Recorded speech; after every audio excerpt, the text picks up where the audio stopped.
송성구의 뉴스 브리핑. 마이필로우 설립자이자 트럼프 지지자로 유명한 마이클 린델이 어제 백악관에 들어가기 직전 들고 있던 메모가 언론사들 사이에 화제로 떠올랐습니다. 워싱턴 포스트의 사진작가 제빈 보츠포드가 찍은 린델의 노트에는 필요하면 계엄령을 내리라는 내용이 담겨 있습니다. CNN 방송은 린델과 대통령의 면담은 5분 정도로 짧았고 이날 린델은 부정선거의 증거를 대통령에 전달하려는 것이었으며 대통령은 그 증거를 백악관에 근무하는 변호사들에게 주라고 했다고 보도했습니다. 린델이 계엄령을 언급한 것은 이번이 처음이 아닙니다. 린델은 과거 트위터에서 트럼프 대통령에게 7개 경합주에서 계엄령을 선포하라고 했다가 삭제한 바 있습니다. 워싱턴 포스트가 찍은 린델의 노트 사진에서 눈에 띄는 것은 캐시 파텔을 CIA 국장 대행으로 표시한 것이라고 악시오스가 보도했습니다. 악시오스에 따르면 트럼프 대통령은 12월 초 지나 헤스펠 CIA 국장에게 본 비숍 부국장을 파텔로 교체하라고 지시하려 했다가 헤스펠 국장의 강한 반대에 부딪혀 포기했다는 것입니다. 당시 헤스펠은 부국장을 파텔로 교체하면 자신이 사임하겠다며 반발했고 마이크 펜스 부통령과 시폴론 백악관 법률고문이 대통령에게 헤스펠 국장이 신뢰할 만한 인물이라고 설득한 것으로 알려졌습니다. 파텔은 트럼프 대통령이 딥스테이트로 인식하고 있는 인물을 제거하는 노력을 펼쳐온 인물로 알려져 있는데 악시오스는 파텔이 마이클 린덴과는 만난 적도 무언가를 논의한 적도 없다고 말했다고 전했습니다.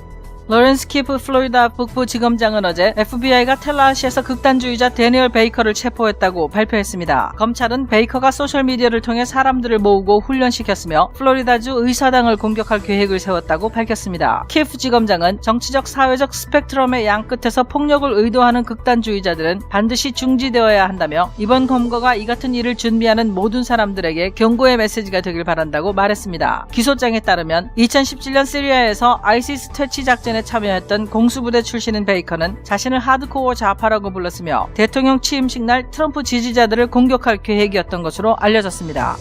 국방부는 어제 조 바이든 대통령 당선인과 카말라 해리스 부통령 당선인의 취임식에서 연방법 집행을 지원하기 위해 2만 5천 명의 방위군을 지원하기로 합의했다고 밝혔습니다. 브라이트바트는 현재 최소 7천 명의 방위군이 13개 주에서 DC로 이동해 있다며 취임식의 2만 5천 명은 미국 전역에서 코로나19 대응 임무에 투입된 병력이 2만 1,600명인 것에 대조를 이룬다고 보도했습니다. 인터넷에는 무엇이 두려워 이렇게 많은 군인들을 불러들이는지 모르겠다는 글이 곳곳에 나타나고 있습니다. 워싱턴 DC에는 오후 6시부터 다음날 새벽 6시까지 통행금지령이 내려져 있습니다. 국무부가 어제 발표한 팩트시트에는 2019년 가을에 코로나19에 의한 증상과 유사한 증상을 보인 연구원들이 우한 바이러스학 연구소 안에 있었지만 연구소 측이 이를 감추고 있다고 에폭타임스가 보도했습니다. 현재 세계보건기구 전문가팀이 코로나19의 기원을 조사하고 있는 가운데 국무부는 최초 발병지로 여겨졌던 수산물 시장에서 멀지 않은 곳에 우한 바이러스학 연구소가 있다는 점에 주목하고 이 연구소가 2016년부터 코로나19와 유사한 바이러스에 대한 연구를 수행했다고 주장했습니다. 에폭타임스는 중국 공산 정권이 코로나19 발생을 세계에 알리는데 2달 이상이 걸렸다면서 중국은 2019년 말에 인간 대 인간 전염에 대해 알았지만 1월 20일까지 세계에 알리지 않았다고 지적했습니다.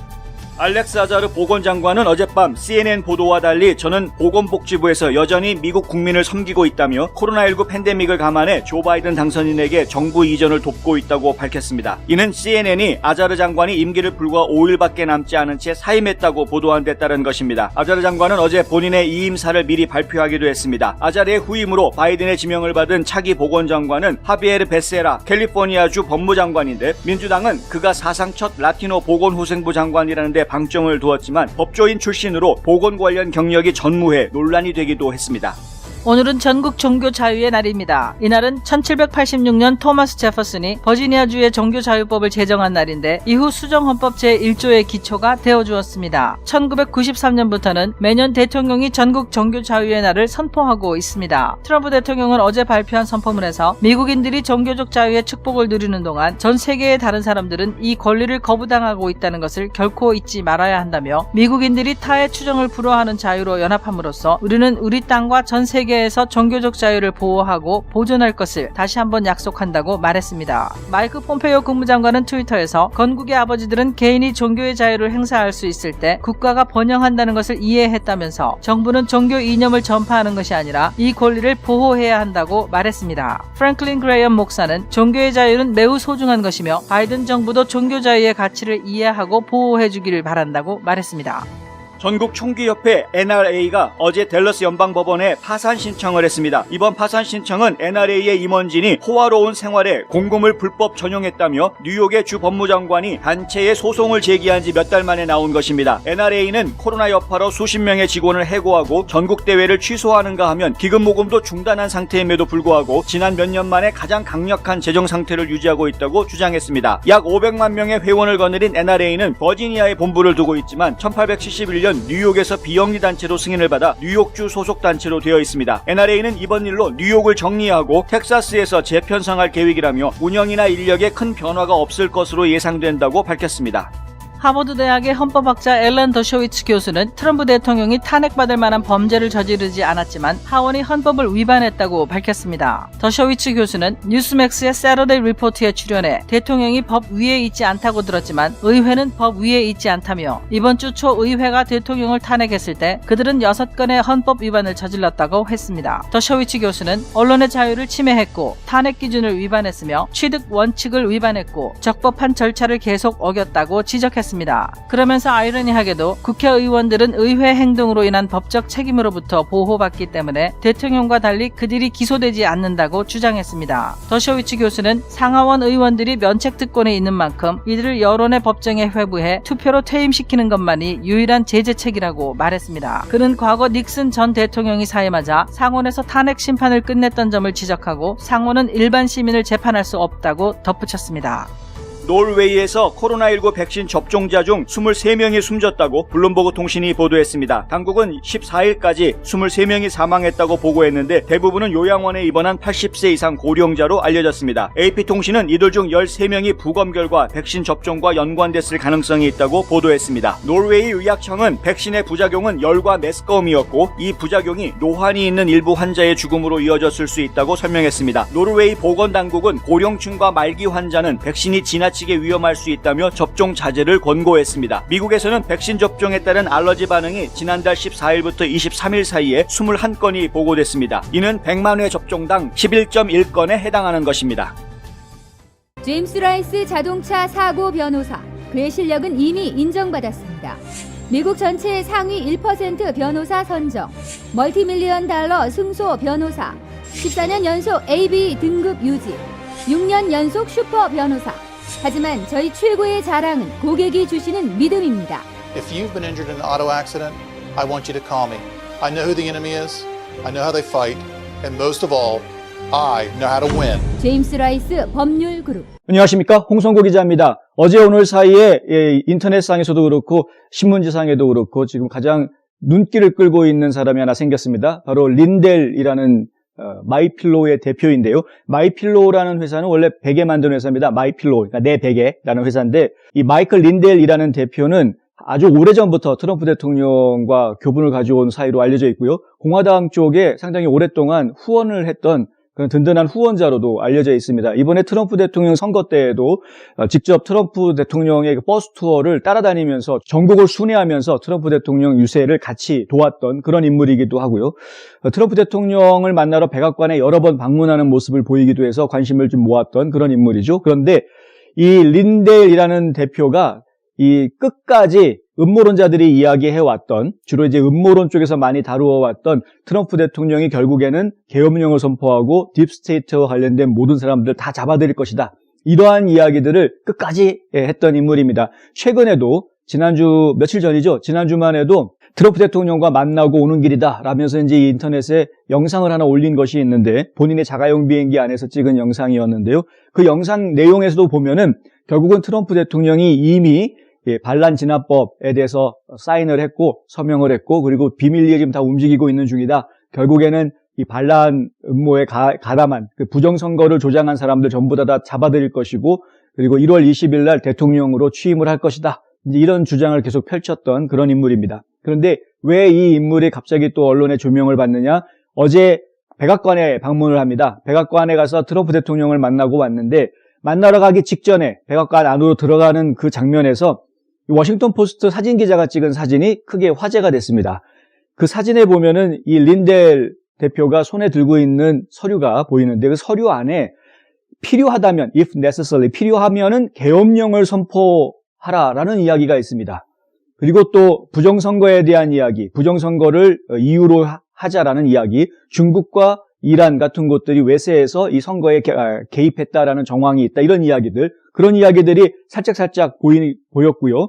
그리고 부정선거에 도미니언 기계가 이게 사용이 됐다라고 끝까지 주장하고 있는 시드니 파웰 변호사의 이름, 이런 이름들이 나열이 됩니다. 이 나열된 이름들이 전부 다 이 부정선거에 대해서 강한 의혹을 제기하고 증거를 수집하던 그런 분들의 이름들이 이제 올라가 있고요. 그리고 한 가지 또 주목을 받았던 부분이 캐시 파텔이라는 이름이 나오는데, 캐시 파텔을 CIA 국장 대행을 시켜라라는 이야기가 들어가 있습니다. 그러니까 이런 부분들을 좀 종합을 해보면 대체적으로 음모론을 완성시키려고 하는 것이 아니냐라는 의혹을 제기할 수 있었던 것이죠.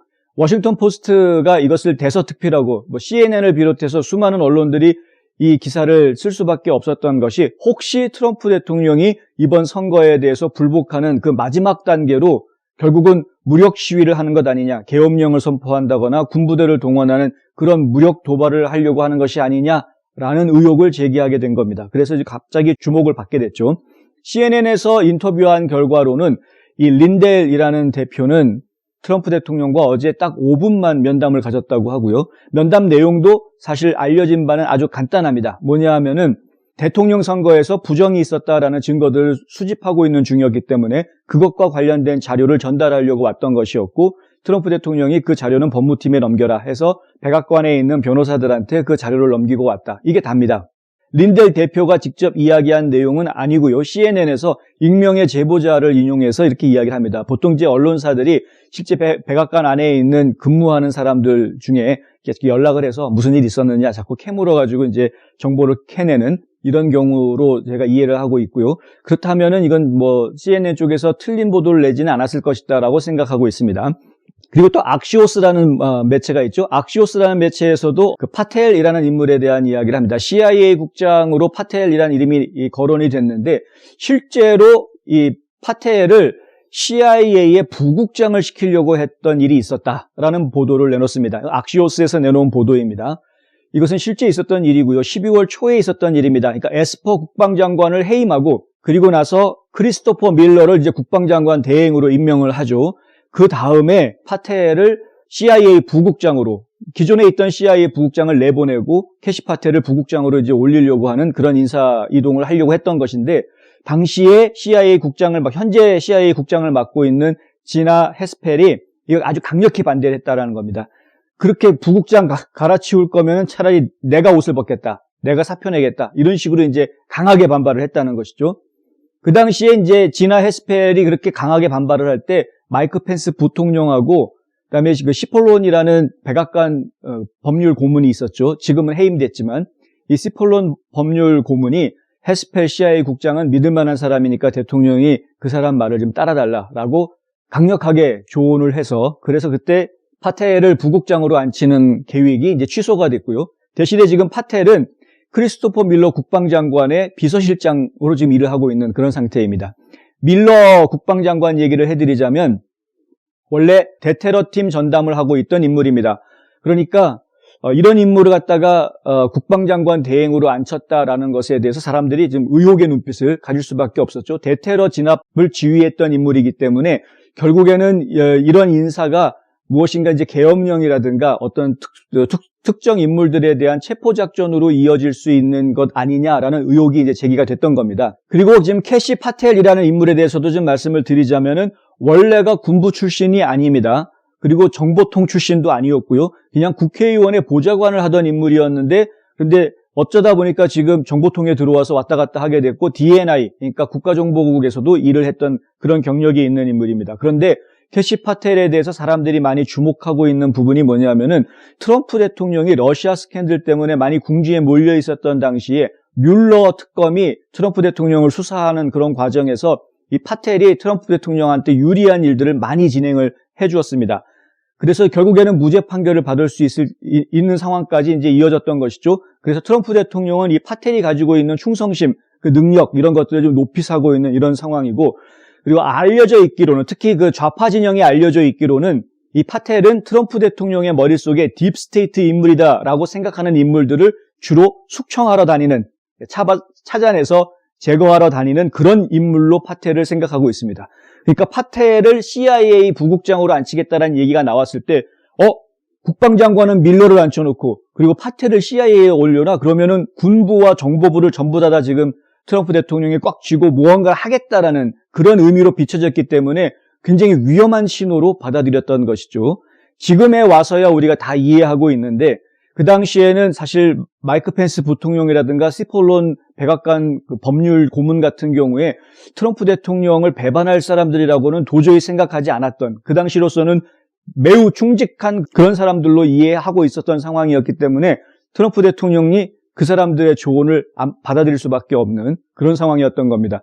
그래서 파텔을 당시에 CIA 부국장으로 올리려던 계획을 철회하고 그리고 지금 국방부에서 일을 하게끔 하고 있는 것이었는데, 어제 린델 대표가 들고 가던 서류에 그 이름이 다시 나왔고 이제는 부국장이라는 이름이 아니라 아예 CIA 국장으로 일을 하게끔 하겠다라는 그런 명칭이 붙어 있었던 것이죠. 거기에 액팅 디렉터라는 말이 나오는데 액팅 디렉터로 할 수밖에 없죠. 이제 정식 인사청문회를 거쳐서 정식으로 국장이 되게 할 수는 없으니까 대신에 직함에다가 이제 대행이라는 거를 붙여서 CIA 국장으로 역할은 CIA 국장 역할이지만 직함은 대행이게 이렇게 할 수 있다라는 것입니다. 그런데 만약에 정말 이런 계획이라면 CIA에서 지금 풀지 않고 있었던 정보라든가 CIA를 움직일 수 있는 것들, 이런 것들이 이야기가 좀 될 수 있다. 이게 지금 다 얽히는 부분입니다. 도미니언 우리가 이야기할 때 그 사이틀사에 가지고 있었던 서버 문제 얘기가 있었죠. 그것이 알고 봤더니 사이틀사 개인 회사가 가지고 있었던 서버가 아니라 CIA 쪽에서 그 서버를 운영하고 있었다. 이런 루머가 있지 않았습니까? 그것도 우리가 음모론에 가까운 이야기다라고 치부했었던 부분이었죠. 근데 이 부분이 해결이 된다 그러면 만약에 CIA가 정말 선거 개입에 관련됐던 서버를 가지고 있었고 그 서버를 지금 감추고 있었는데, 왜냐하면 저희가 마이크 펜스가 이제 헤스펠 CIA 국장을 뒤에서 백업해줬다라는 것을 알고 있는데 마이크 펜스가 결국 트럼프 대통령을 배반했다라는 모습을 저희가 또 보지 않았습니까? 결국에는 마이크 펜스가 트럼프 대통령을 도와주지 않은 것으로 보아서는 헤스펠 CIA 국장과 마이크 펜스가 오히려 한통속이었을 가능성이 크다. 그렇다면은 헤스펠 CIA 국장도 트럼프 대통령을 도와주는 입장은 아니었을 것이다. 결국 이 CIA 쪽에서 대통령이 모르게 뭔가 감추고 있는 것이 있을 수 있다라는 것을 상상할 수 있는, 추측할 수 있는 그런 부분이 있는 것이죠. 지금 말씀드리는 이러한 내용들은 음모론자들 쪽에서 많이 나왔던 이야기들인데 이것이 과연 사실일까 아니면 진짜 음모론으로 끝나는 것인가에 대해서는 의견들이 아직 분분한 그런 상황에 있습니다. 그런데 과거 같았으면은 이것이 100% 음모론이다라고 생각하고 아예 다뤄주지 않았을 그런 내용들이 지금은 그게 사실인가? 라는 점점 의혹이 생기는 그런 상황에 있는 것이죠. 아직도 융자를 알아보기 전에 성급하게 집부터 보시나요? 아직도 재융자 이자율에 만족 못하고 계신가요? foyohomeloan.com을 만나면 다 해결됩니다. 착하고 정직한 이자율, 방문하지 않고 모든 일을 깔끔하게, 복잡하고 어려운 서류 준비를 쉽게 주택융자, 재융자가 필요한 분이라면 지금 당장 foyohomeloan.com을 방문하세요. 왜 이렇게 지금은 뭔가 달라졌다라고 생각하느냐 하면은 다 연결이 되더라는 이야기죠. 이게 그냥 상상 속에서 일어날 수 있는 것들이 아니라 실제로 그런 일이 있었구나. 이 사람이 그때 이런 말을 했었구나. 그런데 알고 봤더니 그게 그런 뜻이었었구나. 그때는 몰랐는데 지금은 이해가 되는 이런 일들이 벌어지는 겁니다. 마이크 펜스 부통령 그리고 또 시폴론이라는 그 백악관 법률 고문 같은 경우에는요, 시폴론 변호사는 계속해서 트럼프 대통령한테 과감한 그런 행동들 하면 안 된다. 이게 지금 물리력 쓰는 거 이런 거 곤란하다. 이런 조언을 계속해온 것으로 알려져 있는 인물이죠. 결국에는 어떻게 됩니까? 트럼프 대통령이 믿고 있는 다른 사업가가 백악관 회의에 들어가서 가만히 앉아서 얘기를 들어보니까 이 시폴론 변호사가 하는 이야기가 정말 트럼프 대통령을 위해서 도와주려고 하는 조언이 아니라 어떻게든 행동을 막으려고 하는 그런 조언인 것으로 보인다. 그렇게 해서 도대체 대통령 주변에는 도와주는 사람이 없고 다 적들로 둘러싸여 있구나라는 말을 한마디 하게 되지 않습니까? 그 말이 나온 이후에 대통령이 시폴론 변호사를 해고합니다. 이게 무슨 얘기냐면은 진짜로 트럼프 대통령 주변에, 백악관 안에서 트럼프 대통령 주변에 진짜 트럼프 대통령을 위해서 조언해줬던 혹은 트럼프 대통령의 뜻에 따라서 움직이려고 했던 사람들이 별로 없었다라는 이야기를 보여주는 것이죠. 그런 일들이 있었다는 걸 지금은 알고 있는데 이 12월 초 이 당시로 가면은 캐시 파텔이라는 인물을 CIA 부국장으로 앉혀놓으려고 했던 그 당시로 가서 보면은 그 스폴론이 그런 인물이라는 걸 그 당시에는 몰랐다라는 겁니다. 그러니 그때 CIA 부국장으로 앉혀놓고 밀어붙였어야 됐는데 라는 생각이 이제 와서 들 수 있는 것이죠. 이런 식으로 지금 끼워 맞춰져 가고 있는 겁니다. 과거에 이야기할 때는 음모론자들이 그렇게 얘기하는 거지라고 치부했던, 왜냐하면 몰랐으니까. 그런데 지금은 무엇인가 알게 되면서 과거의 음모론자들이 얘기했던 부분들이 그게 사실이었나 보다, 사실이었을 수도 있겠다, 이런 생각들이 자꾸 드는 겁니다.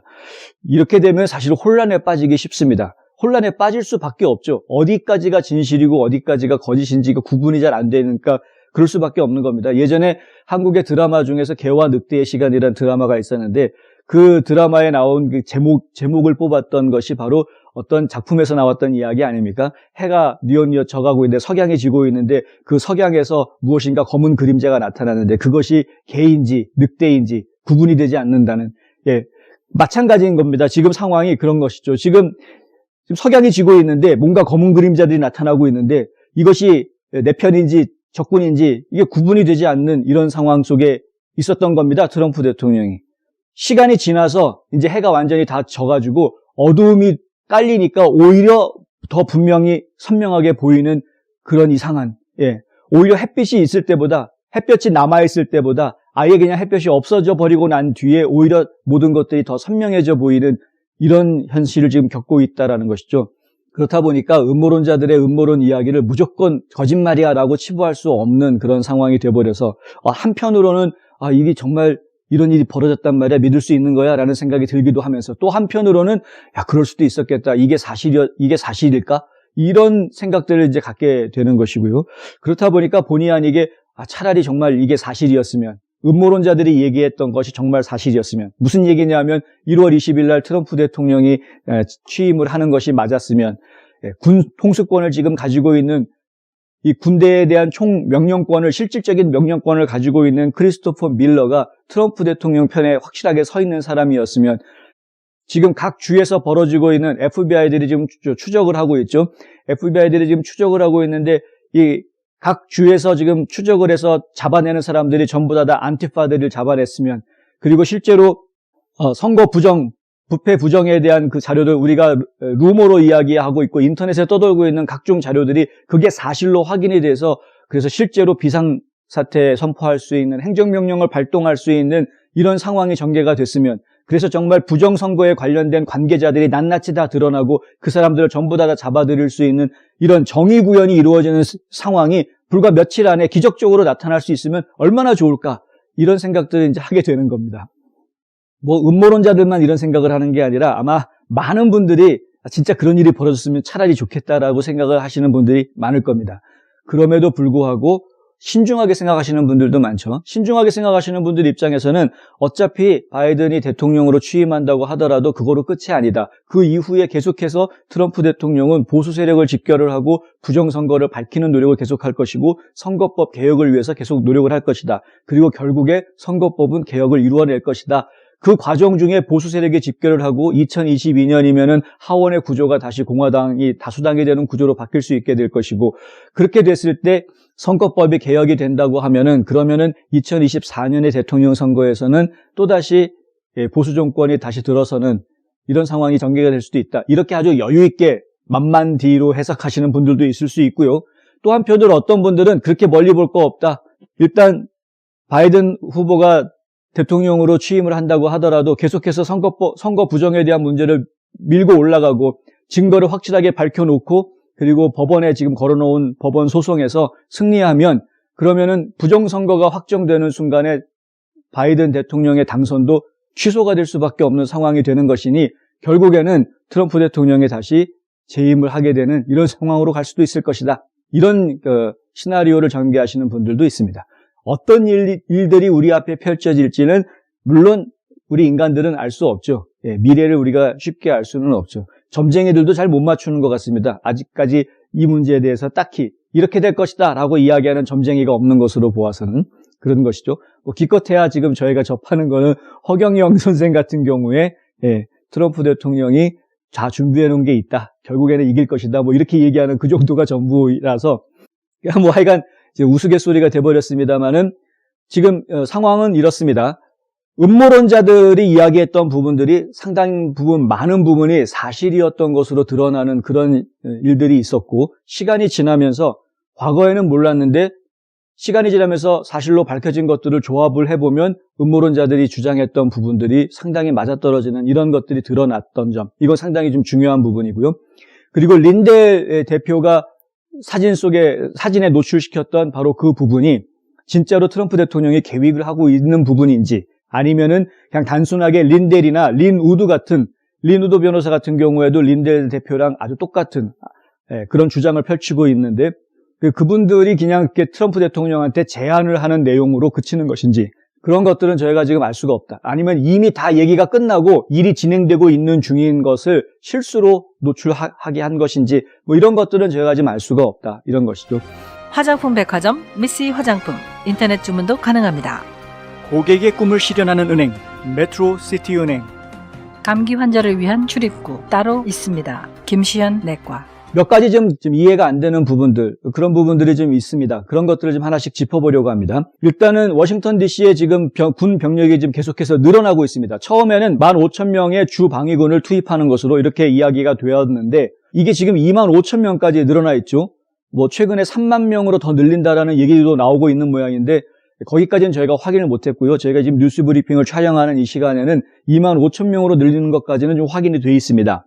워싱턴 DC에 25,000명이라는 군 병력이 집결해 있다라는 이야기가 나오면 인터넷에서 가장 먼저 사람들이 질문하는 게 뭐냐면요, 누가 그거 시켰느냐입니다. 누가 그걸 요구했느냐? 25,000명을.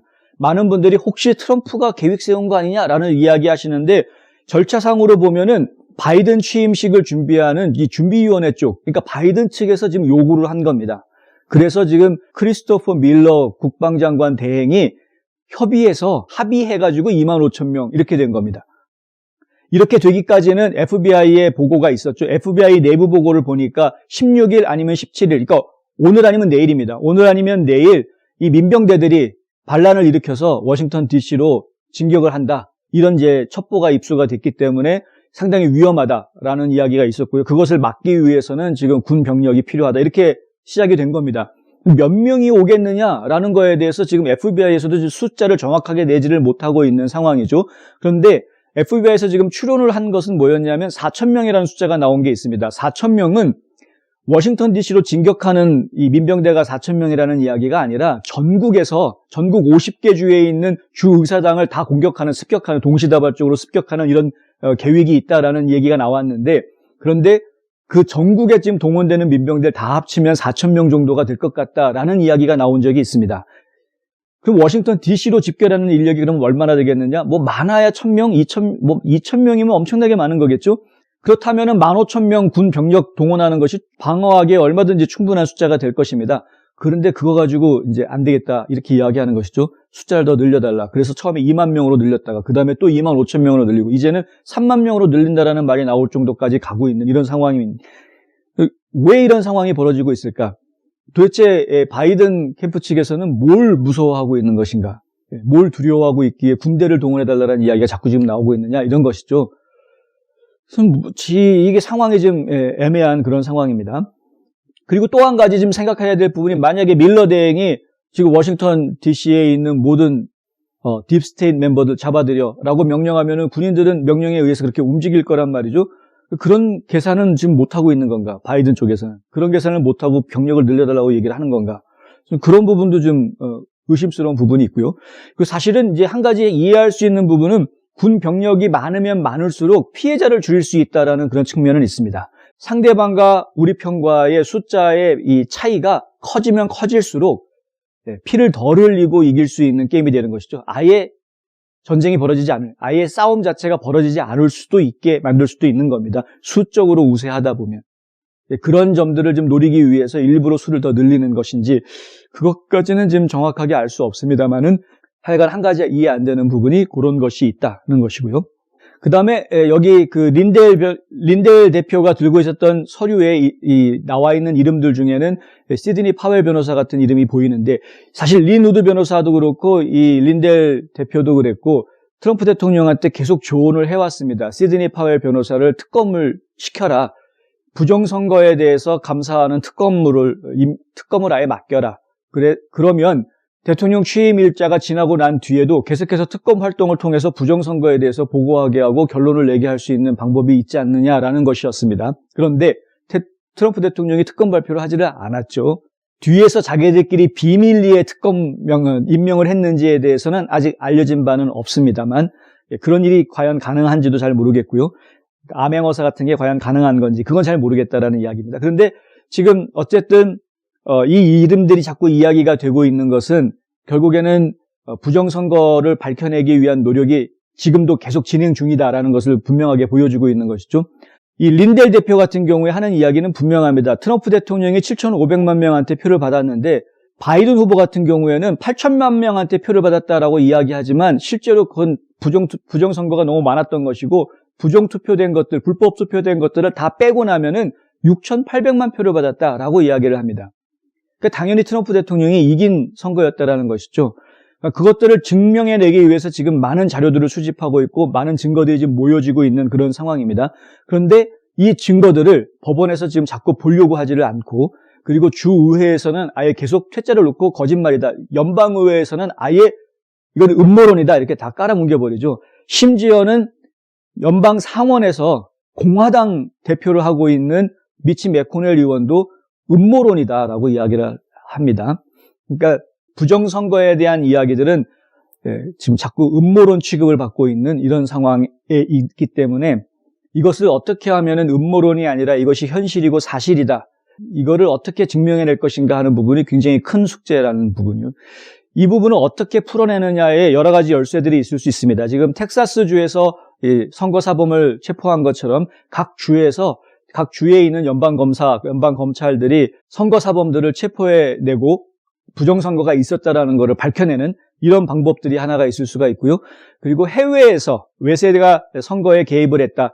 우리 잘 익히 지금 많이 들어서 알고 있죠. 도미니언 서버에 접속을 해서 선거를 조작을 했다. 이 서버에 접속했던 기록들을 보면은 IP 주소가 중국에서 들어온 IP가 있기도 하고 이란에서 들어온 것도 있기도 하고 러시아에서 들어온 것도 있고 그리고 지금 이태리에서 들어온 것도 있고 독일에서 들어온 것, 스페인에서 들어온 것도 있습니다. 그러니까 이런 IP들을 쭉 정리를 하고 추적을 하면은 찾아낼 수 있지 않겠느냐. 근데 외세에서 개입했다라는 말만 가지고서는 구체적으로 그럼 누가 한 거냐라는 걸 딱 집어서 이야기하지 못하니까 이건 정황 증거만 되는 것이지 실질적으로 이 사람들이 조작을 했다라는 증거로 확정 지을 수 없는 그런 부분이 지금 생깁니다. 그러니까 법원에서 인정해 줄 수 있는 증거 가치가 있는 증거를 내놓아야 하는 것인데 그런 것들을 찾아내기 위해서는 실제로 그 일에 가담한 사람을 현실적으로 잡아내지 않고서는 이게 구체적으로 이런 일이 사실이었다라고 말하기가 상당히 어려운 그리고 법원에서 증명하기가 상당히 어려운 그런 부분이 있는 것이죠. 이 얘기는 제가 초창기에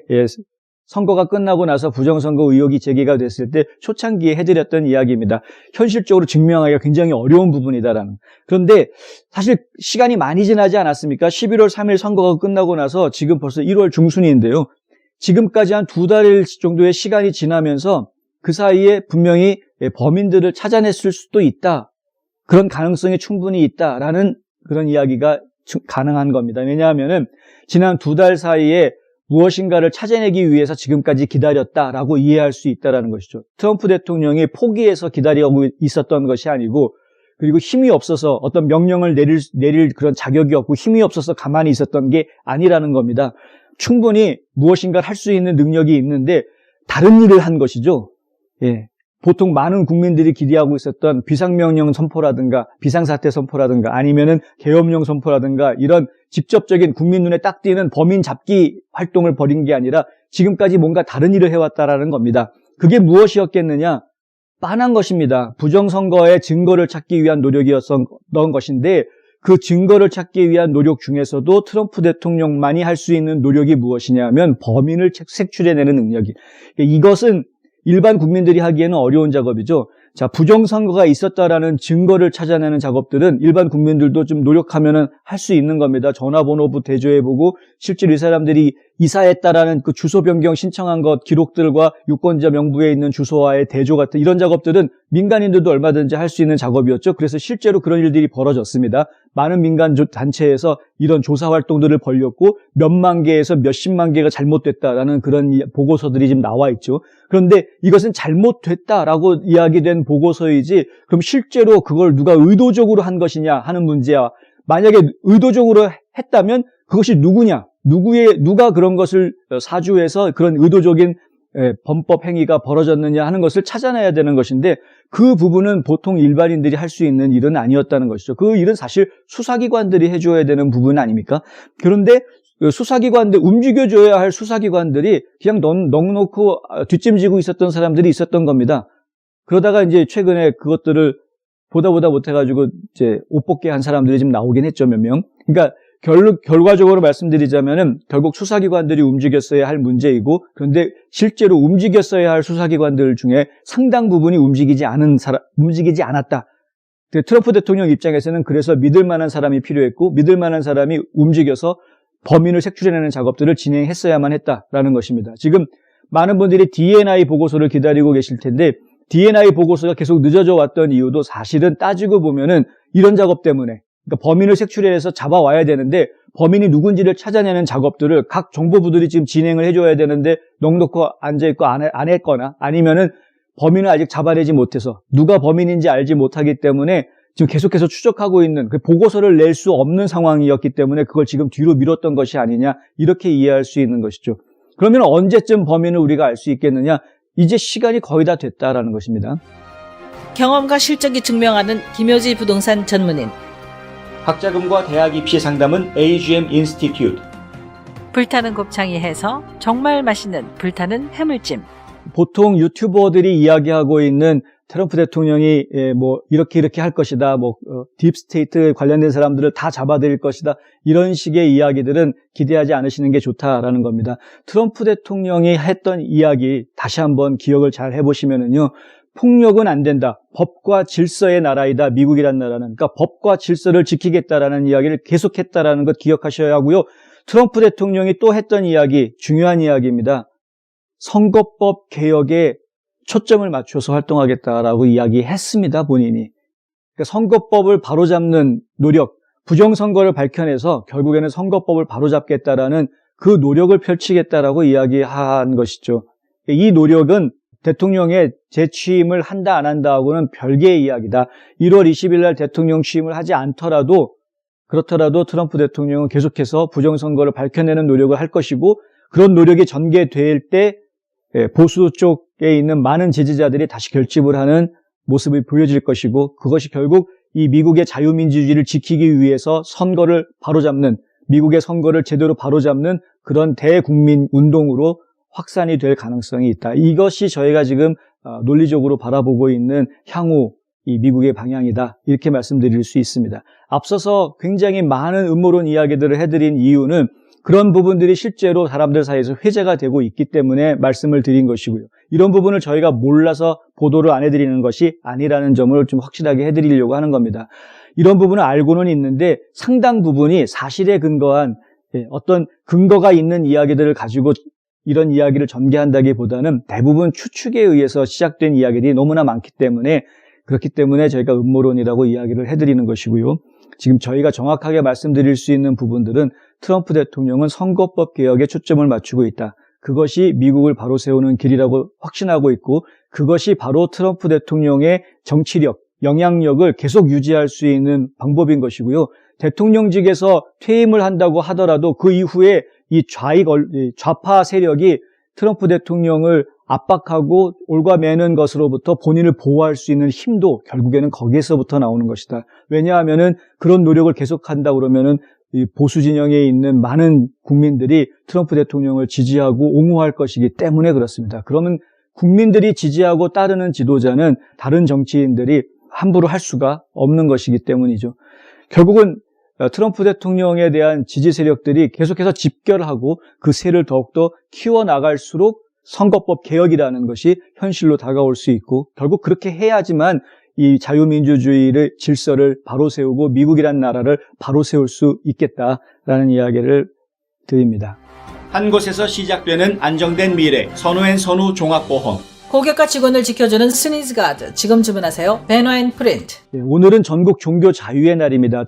종교의 자유라는 것은 이 건국의 아버지들이 이 미국이라는 나라를 세울 때 과연 사람들에게 하나의 종교를 이야기하는 것이 나라에 더 이익이 되겠는가? 아니면 종교의 자유, 그러니까 결국 개인적으로 가지고 있는 신앙을 스스로 지킬 수 있는 자유를 주는 것이 오히려 이 나라를 위해서 좋은가라는 부분을 고민을 했을 때 종교의 자유, 신앙의 자유를 주는 것이 결국 이 나라의 미래를 위해서 좋다. 이 나라가 발전하고 부강해질 수 있는 길이다라고 선택을 했다는 것.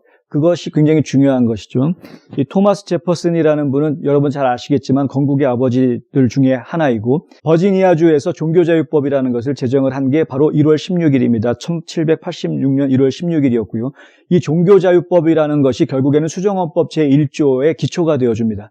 수정헌법 제1조는 표현의 자유, 종교의 자유, 그리고 집회의 자유, 이런 자유를 보장해주는 내용으로 시작을 하죠. 미국이라는 나라는 처음부터 이 국민의 자유라는 것을 먼저 이야기하면서 시작을 하는 것입니다. 대한민국 헌법이 모든 주권은 국민에게서부터 나온다. 이 나라의 권력은 결국은 국민에게서부터 나온다라고 못 받고 시작을 하는 것처럼 미국의 헌법은 이 자유라는 것을 먼저 못 박아놓고 그리고 시작을 했다라는 것이죠. 그만큼 중요한 겁니다. 이 자유라는 것은 미국이라는 나라가 가지고 있는 가장 대표적인 사상이고 꼭 지켜져야 하는 그런 사상인 것이죠. 그렇기 때문에 이 미국의 질서를 바로 지키기 위해서는 이 자유, 특히 그 중에서도 종교의 자유라는 부분 저희가 지금 심각하게 생각을 해봐야 될 부분이다. 이거는 어떤 기독교를 전 세계에 알리겠다, 혹은 뭐 세계 최고의 선교 국가가 되겠다, 이런 이야기하고는 전혀 다른 이야기입니다. 철저하게 개인적인 신앙의 자유, 본인이 믿고 있는 것을 지켜나갈 수 있도록 해주는 자유, 그것을 이야기하는 것입니다. 내가 가지고 있는 신조, 그 신조를 지켜나갈 수 있도록 해주는 자유, 그런 신조를 지켜나갈 수 있는 자유를 인정해주지 않는 나라가 굉장히 많습니다. 이것은 트럼프 대통령이 어제 발표한 선포문, 이 종교 자유의 날 선포문에 들어가 있는 내용입니다. 그런 자유를 누리지 못하고 있는 나라가 굉장히 많습니다. 이 공산 독재 체제는 말할 것도 없고요. 일반적인 국가에서도 그런 걸 인정해주지 않는 그런 나라들이 많습니다. 특히 어떤 국교를 가지고 있는 하나의 종교를 그 나라의 국교화한 그런 나라들에서는 이런 자유가 인정이 되지 않는 것이죠.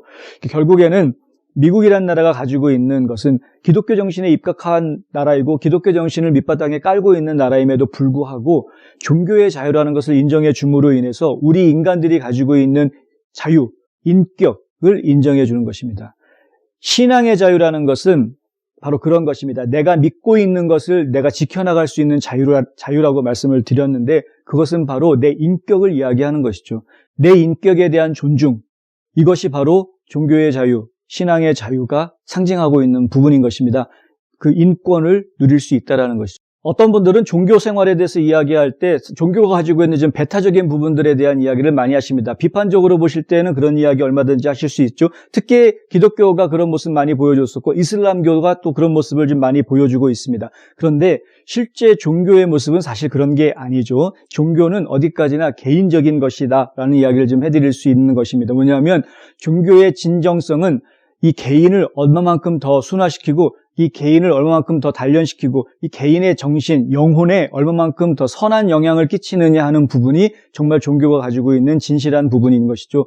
그 위에 다른 부분들, 사람들이 모이다 보니까 그것이 하나의 세력이 되고 그것이 하나의 자본이 되고 그것이 하나의 권력이 되는 이러한 모습들은 흔히들 사입이라든가 오늘 타락한 종교에서 우리가 볼 수 있는 그런 모습들인 겁니다.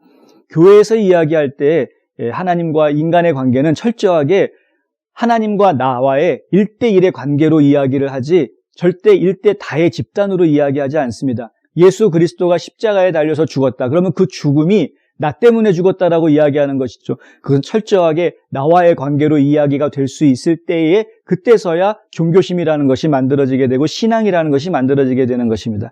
신앙이라는 것은 그렇게 철저하게 개인적인 경험, 개인적인 것이라 이야기할 수 있는 것인데, 그렇기 때문에 사실은 사입이라든가 일반 타락한 종교들과는 달리 정확한 제대로 된 종교라고 이야기한다면 개인의 생각, 개인의 영혼을 위한 것이 바로 종교가 되는 것이다. 결국에는 종교가 가지고 있는 가장 큰 힘은 나 스스로를 다스리는 데서 나오게 된다라는 이야기입니다.